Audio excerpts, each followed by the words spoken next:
जय हिंद एवरीवन। आपका फिर से स्वागत है पैट्रियोटिक आईएएस में। इस सेशन में हम the Hindu and daily news analysis को one by one UPSC and state PCS के रेलिवेंट से एनालिसिस करेंगे। मेजर टॉपिक जो आज का है वो 6 टॉपिक्स हैं, जो देखते हैं क्या क्या है।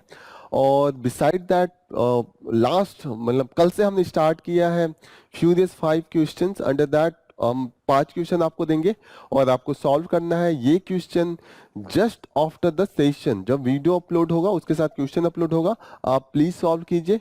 और ये अपलोडेशन जो होगा वो हमारे जो टेलीग्राम चैनल है उसका लिंक जो वीडियो है उसके नीचे डिस्क्रिप्शन में दिया हुआ है। आप वहां जाइए, आप ज्वाइन कीजिए टेलीग्राम चैनल, ताकि आपको वो क्वेश्चन से एक्सेस मिले। और जो भी क्वेश्चन दिया जाए प्लीज उसको सॉल्व कीजिए, और उसका जो डिस्कशन होगा वो उसका भी वीडियो 3 घंटे बाद अपलोड किया जाएगा। नियर अबाउट शाम में 5 बजे तक डिस्कशन का भी वीडियो हम लोग अपलोड कर देंगे। सो ये आज से हमारा डेली का शेड्यूल रहेगा कि डिस्कशन ऑफ द टॉपिक, और कितना आपने रिटेन किया है, कितना आपने गेन किया है, इसको जानने के लिए आप उस 5 क्वेश्चन को भी सॉल्व कीजिए। इससे ये होगा कि कंटिन्यूअसली अगर आप 5 क्वेश्चन सॉल्व करते रहें और डेली बेसिस पे करते हैं तो monthly by the month and आप 150 क्वेश्चन सॉल्व कर चुके रहेंगे। और by the end of the year you will be solving the 1800 question. तो 1800 question will be a large bank. और हमारा जो क्वेश्चन का स्टैंडर्ड होगा यूपीएससी के स्टैंडर्ड के बराबर ही होगा। हम कोशिश करेंगे कि जो लेवल वो रखते हैं, पैटर्न अप्रोच भी हम डिस्कशन में वही रखेंगे। तो this is all about, so let's start with the basic जो 6 न्यूज जो हम कवर करेंगे। पहला न्यूज है वाइल्ड लाइफ अमेंडमेंट को लेके है कि स्टेट गवर्नमेंट ने सेंट्रल गवर्नमेंट को एक नोटिस भेजा है कि please wild life amendment act में थोड़ा सा अमेंड कीजिए, पावर दीजिए, ताकि हम फ्रिक्शन जो रेजिस्टेंस चल रहा है एनिमल्स एंड ह्यूमंस के बीच में, खासकर जो केरला में जितने भी फॉरेस्ट एरिया है उनके पास जो विलेज होते हैं, हम देखते हैं कि वहाँ पे एनिमल्स अपने फॉरेस्ट से बाहर आके विलेज एरिया में इंटर कर रहे हैं, और वो या तो डेथ हो रहा है लोगों की, या तो उनकी प्रॉपर्टी को डिस्ट्रॉय कर रहे हैं। तो काफी वहाँ पे एक आक्रोश सा है। जो विपक्ष की पार्टी है स्टेट में, वो एक्यूज कर रही है कि स्टेट गवर्नमेंट कुछ भी नहीं कर पा रहे। तो उसको लेके हम पढ़ेंगे जीएस पेपर थर्ड के पर्सपेक्टिव से। मेंस के लिए ये मेनली इसका रेलिवेंट होगा। फिर हम देखते हैं कि बीजेपी को 90% ऑफ कॉर्पोरेट डोनेशन है। तो ये एक तरीके से हम इलेक्शन फंडिंग, पॉलिटिकल फंडिंग में देखते हैं, और मेंस के भी पर्सपेक्टिव से ही ये होगा। Rescuing gives from the disgrace, तो ये जो अभी हम टसल देख रहे हैं कि स्टेट गवर्नमेंट, गवर्नर और जो यूनियन गवर्नमेंट का ये है कि जो रूल को फॉलो नहीं कर रहे हैं, या हमेशा एक तरीके से ऑब्स्टिकल कुछ ऐसा चल रहा है। तो इसके कॉन्टेक्स्ट में हम देखते हैं कि ये कौन सा कॉन्स्टिट्यूशन का प्रोविजन है जिसके अंडर में ये आता है, क्यों इंपॉर्टेंट है, क्या होता है, इसको हम डिटेल में डिस्कस करेंगे। काफी इंपॉर्टेंट है, तो मेंस पर्सपेक्टिव से एनालाइज करेंगे। एडिटोरियल में काफी अच्छा आर्टिकल है, तो देखते हैं। फिर उसके बाद centre must address the grievance of the farmers through the talk. तो अभी फार्मर्स मूवमेंट चल रहा है, अभी झड़प भी हुई है, काफी इंजरी भी हुई है फार्मर्स का भी, सिक्योरिटी पर्सन का भी। तो एक बार देखते हैं कि क्या डिमांड है, कैसे इसको सॉल्व किया जा सकता है। अगेन जीएस पेपर 3 में ये आएगा, एग्रीकल्चर वाले एरिया से आएगा, मेंस के लिए इंपॉर्टेंट होगा। After that we will discuss the ये demand that could hamper the gender equality. ये डिमांड क्या है? डिमांड है for the paid leave for the menstruating period. जब हम वर्क के ड्यूरेशन में जो मेंस्ट्रुएशन वीमेंस को होता है उस दौरान आप पेड लीव दीजिए, वो डिमांड चल रहा है। तो यहाँ पे ये कह रही है कि ये जेंडर इक्वालिटी में एक तरीके से हर्डल क्रिएट करेगा। देखते हैं इनका क्या अपना राय है। We will analyse.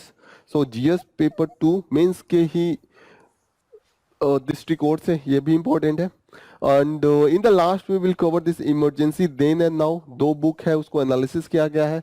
तो पोस्ट इंडिपेंडेंस इंडिया जो जीएस पेपर 1 के अंडर में आता है, उसके लिए कुछ पॉइंट आप देख सकते हैं, कुछ बेसिक इंफॉर्मेशन हो सकता है। वैसे क्रिटिकल टू द गवर्नमेंट है, तो उतना ज़्यादा आप यूज नहीं करेंगे, बट जहाँ पे भी क्रिटिकल पर्सपेक्टिव आएगा वहाँ पे आप यूज कर सकते हैं।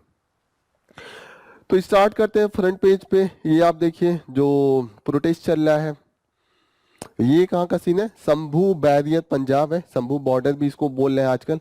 तो वहां पे रोक के रखा है फार्मर्स को। तो देखते हैं कि वहाँ पे सरकार कह रही है कि हम बातचीत के लिए तैयार हैं। जो फार्मर्स हैं, उनके लीडर हैं, वो कह रहे हैं कि बातचीत अगर पॉजिटिव डायरेक्शन में हो तो ही स्टार्ट होना चाहिए। आप वहाँ पे बातचीत के लिए बुला के अपना ही करेंगे तो उसके लिए हम तैयार नहीं हैं। एक चीज और देखते हैं, इंडोनेशिया में जो जनरल इलेक्शन है, वहां पे जनरल जो वहां के थे, प्रेबोवो सुबियांतो, ये आप काफी आगे लीड कर रहे हैं। इनका जो ये परसेंटेज है काफी हाई है, 68%। तो लैंडस्लाइडिंग विक्ट्री के लिए तरफ जा रहे हैं। देखते हैं, अभी तो ये प्रिलिमिनरी रिजल्ट है, इसका एग्जैक्ट रिजल्ट आता है तो देखते हैं कल तक आएगा, तो कल उसको डिटेल में डिस्कस करेंगे। बाकी दो न्यूज है वो नॉमिनेशन इन द राज्यसभा को लेके है, कुछ खास नहीं है, दोनों जगह दोनों न्यूज यही है, तो ये हम जाने देते हैं। नेक्स्ट इंपॉर्टेंट न्यूज ये देखिए, ये आपको देख के लगेगा कि बॉर्डर एरिया, लेकिन ये बॉर्डर एरिया नहीं है, सिंघू बॉर्डर है जहाँ पे फार्मर्स प्रोटेस्ट कर रहे हैं, और फार्मर्स को रोकने के लिए ये बैरिकेड और ये सब बनाया गया है। ऐसा देख के लगेगा कि इंडिया चाइना का बॉर्डर है या इंडिया पाकिस्तान का बॉर्डर है। यहाँ पे ये क्या कहते हैं, वो ट्रेंच भी खोद के रखा है कि एकदम पूरी तरीके से तैयारी है कि उनको जाने नहीं देंगे। तो this is all about. Last time वो लोग दिल्ली में आ गए थे तो फॉर्म लॉ रिपील करना पड़ा था। अब वो दिल्ली तक आने ही नहीं देना चाहते हैं। ये देखिएगा जो काफी न्यूज में चल रहा है, फ्री मूवमेंट रेजिम और इंडिया म्यांमार के बीच में है। यहाँ पे ऑलरेडी हमने काफी कवर किया है कि कैसे पहले हमने छूट दे रखा था 16 किलोमीटर जाने के लिए वहाँ के जो लोकल ट्राइबल पीपल थे, हिल में रहने वाले जो लोग थे। लेकिन अभी हम इसको हटाने जा रहे हैं, हम फेंसिंग करेंगे। बॉर्डर का जो लेंथ देखिएगा 1643 किलोमीटर। सबसे ज्यादा बॉर्डर जो हमारा इंडिया शेयर करता है वो बांग्लादेश के साथ है, और दूसरे नंबर पे चाइना के साथ है। तो प्लीज रिमेंबर, टियाओ टियाओ रिवर है वो इंडिया और म्यांमार के बीच में है, इसको याद रखिएगा। मिजोरम वाले सेक्शन में ये रिवर है। नेक्स्ट इंपॉर्टेंट न्यूज, हाँ, ये वाइल्ड लाइफ को लेके है। Wild life protection act animal के प्रोटेक्शन को लेके है कि इनको जो पोचिंग हो या किलिंग हो ये नहीं हो, और इनको मारने पे जो पनिशमेंट है डिफरेंट शेड्यूल में इनको रखा गया है कि ये एनिमल पनिशमेंट हाई होते जाता है जो जितना भी इंडेंजर्ड वल्नरेबल की तरफ जाते हैं। तो आप ये याद रखिएगा कि जो वाइल्ड लाइफ है वो कॉन्करेंट लिस्ट में है, और जो सेंटर का लॉ है वो प्रिवेल करता है, ठीक है ना। तो इसीलिए केरला ने कहा है कि आप अपना जो वाइल्ड लाइफ प्रोटेक्शन एक्ट है उसको चेंज कीजिए, अमेंड कीजिए, और जो चीफ फॉरेस्ट कंजर्वेटर है उसको पावर दीजिए कि वो लीटल फोर्स का यूज कर सके, ताकि जो एनिमल्स है ट्रेसपास कर रहे हैं रेजिडेंशियल लोकेलिटी में उसको संभाला जा सके। क्योंकि हमने कंटिन्यूअसली देखा है कि डेथ केसेस बढ़ रहे हैं, जो एनिमल्स और ह्यूमन कॉन्फ्लिक्ट है। ये इडुक्की डिस्ट्रिक्ट का सीन है जहाँ पे जो एलिफेंट है वो ग्रोसरी शॉप को तोड़ रही है, ठीक है। That is all about. Next important news, ये पिक्चर है एलेम्मा फेयर जो बेलगावी कर्नाटका में है, वहां मनाया जाता है, और जो गॉडेस के लिए सेलिब्रेट किया जाता है वो गॉडेस है एलेम्मा देवी। तो प्लीज रिमेंबर, कभी भी इसको प्रीलिम्स के पर्सपेक्टिव से पूछ सकते हैं। नेक्स्ट इंपॉर्टेंट न्यूज जो पॉलिटिकल फंडिंग को लेके है, बीजेपी का 90% कॉर्पोरेट डोनेशन है। तो एक तरीके से देखिए कि जो 5 पॉलिटिकल पार्टी मिलके जितना इनको मिला है उसका भी 5 गुना, ऐसा नहीं जितना 5 को मिला है उसके बराबर, उनको जितना मिला है 5 को मिला के उसको 5 गुना करने के बराबर इनका फंडिंग है। That is the difference. और एक तरीके से देखिएगा जो बीजेपी और उनके बाद सेकंड जो लार्जेस्ट पार्टी है कांग्रेस, उसके बीच में जो फंडिंग का गैप है वो 10 गुने का है। 719 है और 79 कांग्रेस को है। तो this is the difference, this is the so much huge. Important news जो हम लेंगे ये एडिटोरियल पेज से लेते हैं। पहला जो फॉर्म प्रोटेस्ट है उसको लेके पहला डिस्कस करते हैं।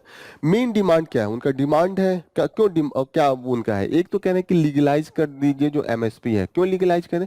लीगलाइज करने से ये अगर उसको फॉलो नहीं किया जा रहा है तो डायरेक्ट फार्मर्स कहाँ जा सकते हैं? कोर्ट में। एमएसपी क्या है? एमएसपी है कि एक मिनिमम प्राइस, जैसे वो अगर धान गेहूं कुछ भी पैदावार कर रहे हैं, किसी का भी खेती कर रहे हैं, तो उसका ये होता है कि पहले ही गवर्नमेंट एक फिक्स प्राइस करती है कि 300 रुपए, 400 रुपए, 2000, 4000, 5000 क्विंटल पे हम डिफरेंट प्रोड्यूस को हम खरीद लेंगे अगर मार्केट में उनको वो रेट नहीं मिल रहा है। और वो होता है कि जितने उनकी लागत होती है उसमें कुछ से 50% ज्यादा पे देते हैं ताकि उनको बेनिफिट भी हो। तो ये जो है वो स्कीम के जैसे है, कोई लॉ नहीं है। तो ऐसा है कि गवर्नमेंट को मन करती है तो उस एरिया में प्रोक्योरमेंट होता है, किसी किसी एरिया में नहीं है, तो काफी डिफरेंस है। फॉर एग्जाम्पल पंजाब में, हरियाणा में, राजस्थान में, या जो वेस्टर्न यूपी है, यहाँ पे ये काफी फंक्शनल है एमएसपी। वहाँ पे खरीदारी होती है, प्रॉपर किसान जाते हैं, मंडियां हैं। लेकिन आप वही देखिएगा कि जो ईस्टर्न यूपी है, बिहार है, वहाँ पे ये नहीं है, तो वहाँ के किसानों को उतना फायदा नहीं है।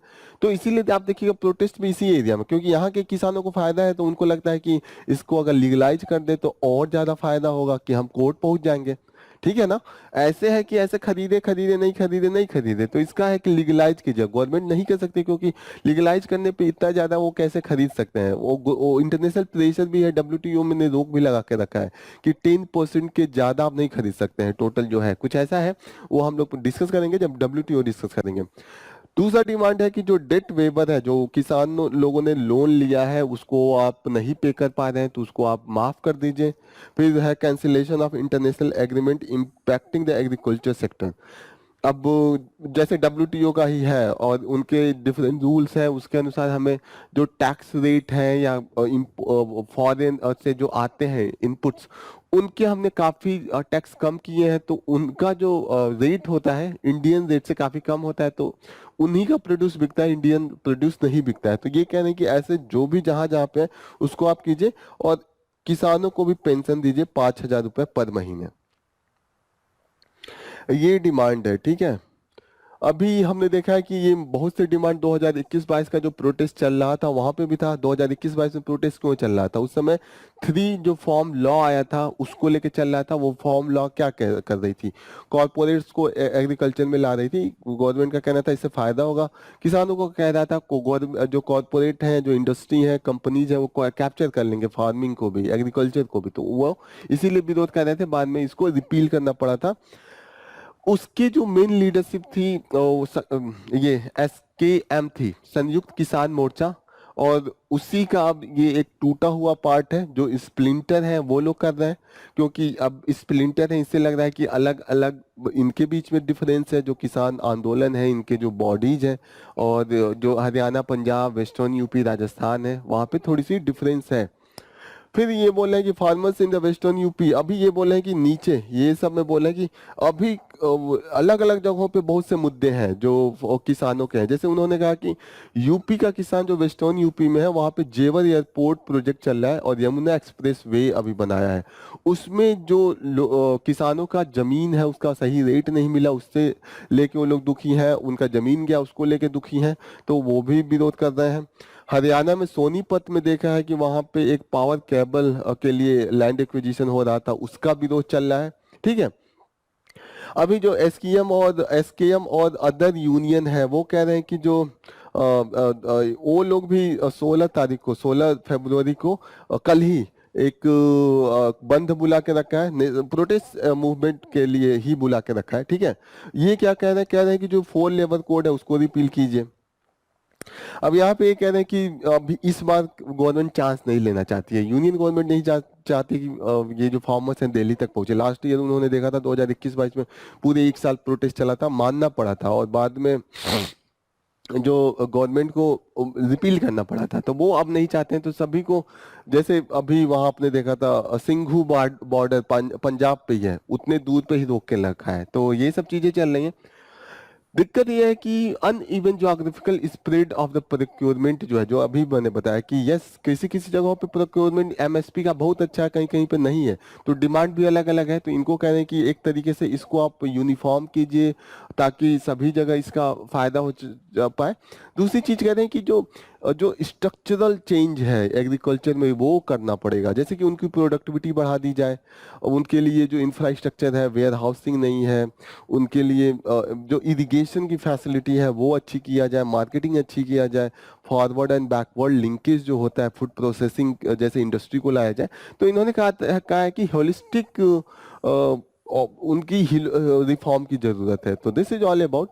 फर्दर देखते हैं क्या डेवलपमेंट होता है, हम आगे डिस्कस करेंगे।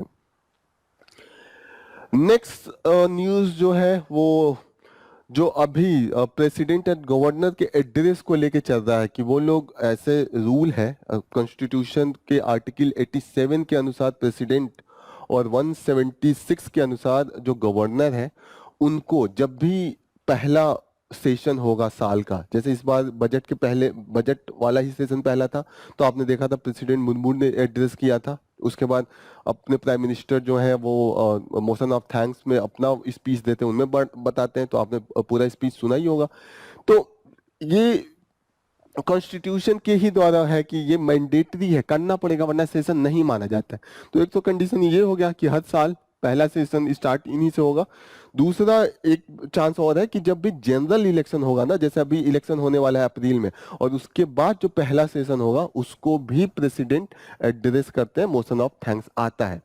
और ये क्यों आता है, इसमें गवर्नमेंट अपना जो पॉलिसी है, प्रोग्राम है, वो सब बताती है, और ये काफी अच्छा होता है। इससे ये फायदा होता है कि जो और भी मेंबर होते हैं, प्राइवेट मेंबर होते हैं, उनको मौका हो जाता है कि क्वेश्चन पूछने का, क्योंकि उसमें डिबेट भी चलता है, और इस डिबेट में कोई ऑर्डर नहीं पास करना होता है कि आप इसी अनुसार पूछ सकते हैं, कुछ भी पूछ सकते हैं। और सब जब डिबेट होता है तो आपको पहले नोटिस पीरियड देना पड़ता है, सब कुछ आपको स्पेसिफिक एरिया में पूछना होता है। इसमें there is no specific defining area, तो ये है। तो एक तरीके से ये अकाउंटेबिलिटी के लिए भी अच्छा है। तो yes, this is all about.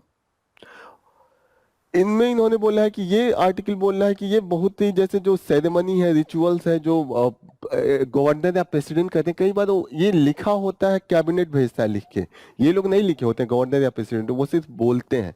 तो ये कह रहे हैं कि लिखा कोई और होता है, बोलता कोई और है, कई बार वो उससे एग्री नहीं होता है, उसका सेंटेंस उनमें जो लिखा होता है, तो काफी एक तरीके से रेजिस्टेंस पैदा हो जाता है। इन्होंने कुछ एग्जाम्पल भी दिए हैं, जैसे उन्होंने आर वेंकट रमन का बोला है कि वेंकट रमन को ये लगता था कि ये इतना लंबा लिख के, और प्रेसिडेंट जो मैंने नहीं लिखा है वो मुझसे बुलवा रहे हैं। तो इन्होंने बोला कि पूछा कि एक तो ये ब्रिटिश से, अब ब्रिटेन से आया था, ब्रिटिश पीरियड जब यहाँ पे ब्रिटेन में ये जो मैजेस्टी का एड्रेस होता है, जो वहाँ के राजा रानी होते हैं वो उनके पार्लियामेंट को करते हैं, वहीं से हमने लिया है। तो उन्होंने कहा कि वहाँ क्या हो रहा है अभी, भेजो मुझे। तो वहां से इन्होंने मंगाया, तो उन्होंने देखा कि वहां पे जो अभी है वो बहुत शॉर्ट में, समरी में गवर्नमेंट का जो लेआउट होता है वो बता देते हैं, और यहाँ पे तो पूरा एकदम हर चीज को काउंट कराया जाता है कि गवर्नमेंट ने क्या किया, कैसे उन्होंने चेंज ला दिया, क्या इम्पैक्ट आया है, तो काफी लंबा हो जाता है। तो इन्होंने कहा कि वही वाला प्रैक्टिस कर लीजिए जो वहां पे है। तो फिर अब गवर्नमेंट कैसे ऐसे मौके को जाने देगी जहां पे उसको अपना सब कुछ दिखाना है, अपना एडवर्टाइजमेंट करना है, तो कोई गवर्नमेंट नहीं जाने देती है। तो ये अमेंडमेंट अभी तक हुआ नहीं है। तो इन्होंने अपने एग्जाम्पल भी दिए हैं कि कुछ कुछ केसेस थे जहाँ पे मैक्सिमम चीफ मिनिस्टर या वहाँ का कैबिनेट सेंटर में भी मान जाता है, अगर डिफरेंस प्रेसिडेंट कहता है कि ये वाली लाइन हटा के कुछ और कीजिए, तो अभी तक मान जाते थे। गवर्नर के भी केस में यही होता था, इन्होंने अपना भी एग्जाम्पल दिया है। लेकिन इन्होंने कहा है कि लेकिन कंट्रोवर्सी तो हमेशा रहा है, और ये बोले कि अभी जो कंट्रोवर्सी की वेलोसिटी, स्पीड बढ़ गई है, अभी ये फ्रिक्वेंटली पाया जा रहा है कि कभी केरला के गवर्नर ने मना कर दिया, कभी तमिलनाडु के, और ये जहाँ पे भी अपोजिशन पार्टी स्टेट में है वहां पे ये खासकर होता है, क्योंकि गवर्नर को एक as a agent of the central government जाना जाता है। तो यही उन्होंने कहा कि कैसे ये ठीक किया जाए। तो इन्होंने कहा है कि इसको सॉर्ट कर दिया जाए, क्योंकि आप जो एडवर्टाइजमेंट करना है मोशन ऑफ थैंक्स में, तो प्राइम मिनिस्टर या चीफ मिनिस्टर बोलते ही हैं, तो वो लोग बोल लेंगे। हमारा शॉर्ट था कि आप अपना गुणगान कर लीजिएगा कि हमने यही किया, वो तो डबल हो जाता है ना, और बोरिंग भी हो जाता है जो लोग बैठे होते हैं, अटेंड करते हैं। तो इन्होंने यही सोल्यूशन कहा है कि ऐसा सोल्यूशन के लिए अब चीफ मिनिस्टर या कोई प्राइम मिनिस्टर हो जो दमदार हो, इनोवेटिव हो, और थोड़ा सा अपना रिस्क ले, तो वो करेगा। तो this is all about. Next important news is with respect to this, the demand that is going for the leave for the menstruation period for the women। तो ये देखने में काफी प्रोग्रेसिव लग रहा है, काफी अच्छा भी है, ऐसा होना चाहिए। लेकिन यहाँ पे इनका पर्सपेक्टिव है कि ऐसा अगर लॉन्ग टर्म में देखें तो वो निगेटिव जाएगा वुमेन्स के, क्योंकि ये बोल रही है कि अगर हम मेंस्ट्रुएटिंग पीरियड के लिए भी छुट्टी दें तो क्या होगा, जो कंपनी है वो वुमेन्स को नहीं हायर करेगी आगे आने वाले टाइम में, वो क्यों जाएगी 3-4 छुट्टी फ्री में देना। तो इससे होगा कि जो अभी वुमेन का ऑलरेडी पार्टिसिपेशन बहुत कम है, हायरिंग या उनका सैलरी है ऑलरेडी कम है, अगर आप इसको बढ़ा देंगे तो बर्डन हो जाएगा कंपनी पे। और कोई कंपनी प्रॉफिट मोटिव के लिए करती है, उसको जहां पे भी लगेगा कि एक्स्ट्रा पैसे यहाँ से जा रहा है तो वो उसको नहीं करेगा। सिंपल सी बात है, आप मेन को कीजिए, मेन में ये नहीं रहेगा।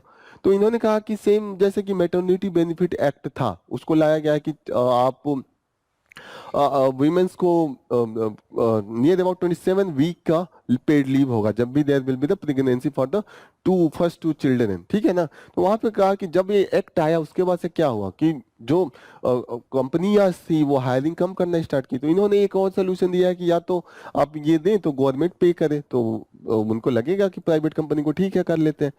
तो यहाँ पे सिर्फ लॉ लाने से नहीं होगा, कहीं ना कहीं इंसेंटिव भी देना होगा, तो ये है। और इन्होंने एग्जाम्पल में दिया है कि ऑलरेडी अभी इंडिया में जो जितनी भी वुमेन्स का इशू है, मेंस्ट्रुएशन, ये सब को अभी भी माइंडसेट ये है कि आप इसको इम्प्योर समझा जाता है, इसको डिजीज समझा जाता है। जैसे इन्होंने एग्जाम्पल दिया सबरीमाला में वुमेन्स को एंट्री ही नहीं दिया जाता है मेंस्ट्रुएशन पीरियड में, क्योंकि इसको लगा जाता है इम्प्योर है। तो वैसे अभी देखिएगा कि बहुत कंडीशन अभी भी गांव में खाना नहीं बनाने देते, किचन में एंट्री नहीं होती है। यहाँ पे इन्होंने बोला है कि अभी भी 50% वीमेन जो है जिनका एज 15 से 24 ईयर्स के बीच में है, वो अभी भी जो क्लोथ होता है ना वो यूज करती हैं, वो जो सैनिटरी पैड होता है वो नहीं हो पाता है, क्योंकि वो बोल नहीं पाती हैं, फिर वहां पे अपने फैमिली मेंबर से नहीं बोल पाती हैं, फिर फैमिली मेंबर जाके उसको इतना अटपटा ये सब लगता है कि वो जाके मेडिकल स्टोर से नहीं लेके आ पाता है, और पैसे की भी दिक्कत है, ये भी है। तो इन्होंने एक और एग्जांपल दिया है कि ये माइंडसेट होता है पेट्रियार्कल माइंडसेट। जैसे जापान का इन्होंने एग्जांपल दिया, जापान में बहुत बेकार सा है। जैसे जापान में वो तो डेवलप्ड है, तो उन्होंने लॉ लेके आए थे 70 ईयर्स पहले कि वुमेन्स को जब भी मेंस्ट्रुएटिंग पीरियड होगा तो वहां पे छुट्टी दिया जाएगा।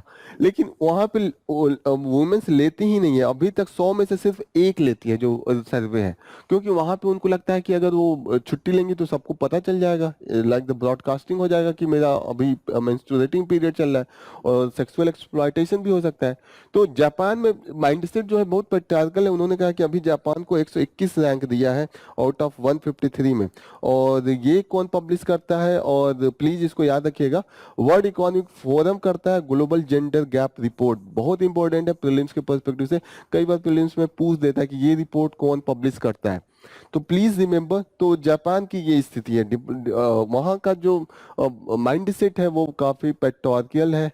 फिर इन्होंने बोला है कि ये इसकी जरूरत भी नहीं है, क्योंकि बहुत से वीमेंस का उस समय ज्यादा पेन नहीं होता है, बहुत कम ही में इसका इश्यू है। तो इन्होंने कहा है कि सभी के लिए क्यों इम्पोज करें।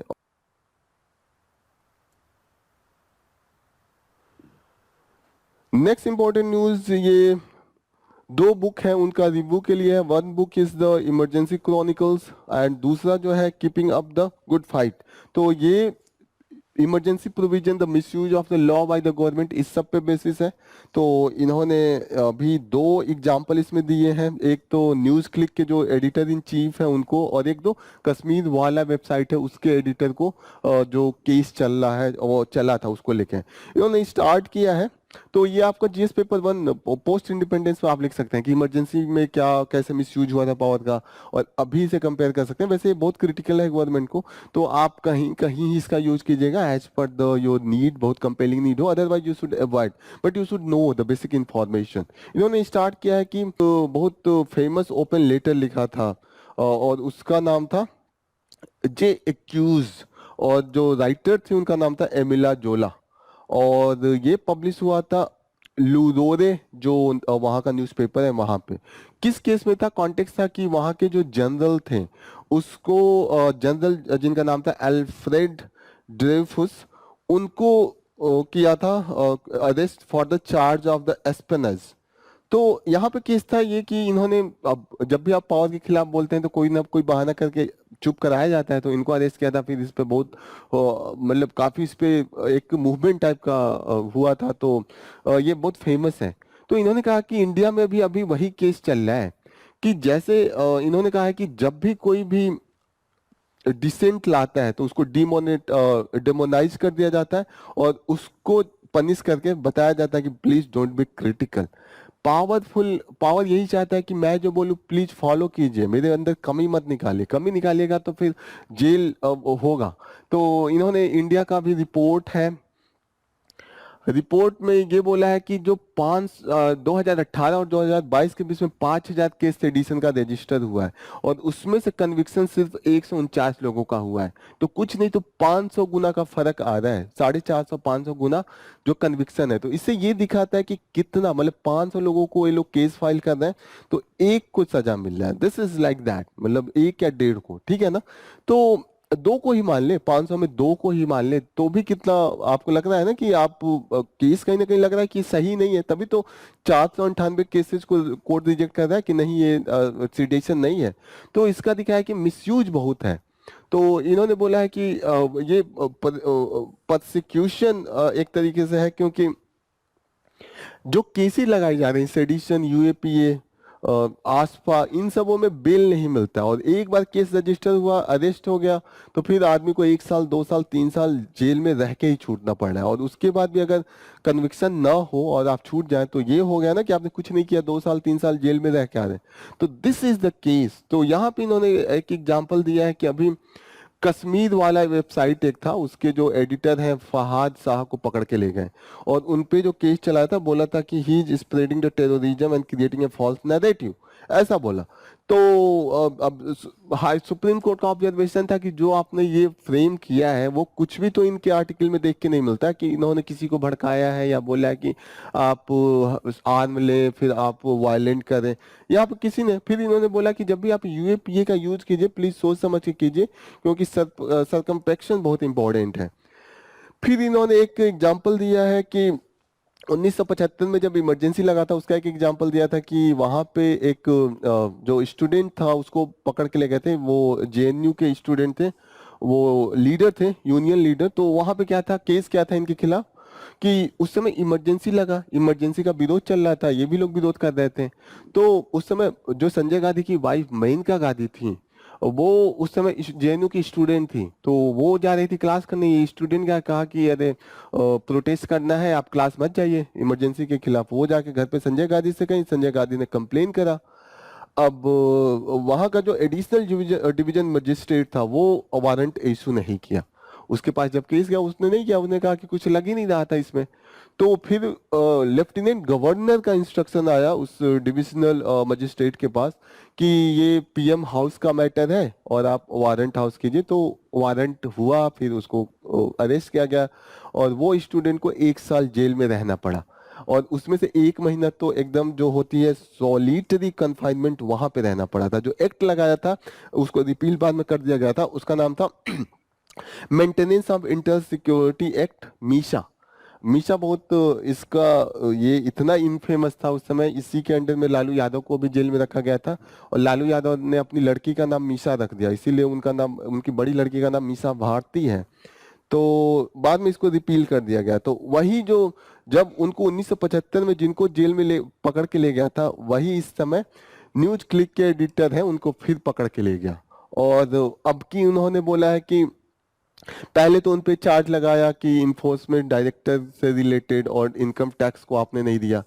तो फिर दिल्ली हाई कोर्ट में कुछ प्रूफ नहीं हो पाया, तो इन्होंने कहा ठीक है वो उससे नहीं हो पा रहा है तो terror case with in the Chinese link लगा दिया। अब कहा कि ये तो पक्का रहेगा, तो अब इसके अंडर में उनको रखा गया। तो यहाँ पे ये बोल रहे हैं कि इंडिया में अभी जो इमरजेंसी लग डिक्लेयर वो एक्सप्लिसिट नहीं है, दिख नहीं रहा है, लेकिन कहीं पे भी सिचुएशन उससे कम नहीं है जो डिसेंट करेगा, जो एक्टिविस्ट है। यहाँ पे कह रहे हैं कि जो रिलीजियस फंडामेंटलिज्म को अपोज करेगा उसका तो एकदम इमरजेंसी के ही जैसा एकदम हालत है। फिर इन्होंने कहा कि उस समय और इस समय में क्या डिफरेंस है। उस समय फिर भी इंदिरा गांधी के विरोध में मैक्सिमम लोग थे, कोई इमरजेंसी में इंदिरा गांधी के सपोर्ट में नहीं था, लेकिन अभी क्या है, सपोर्ट के लिए एक ग्राउंड ट्रूप है।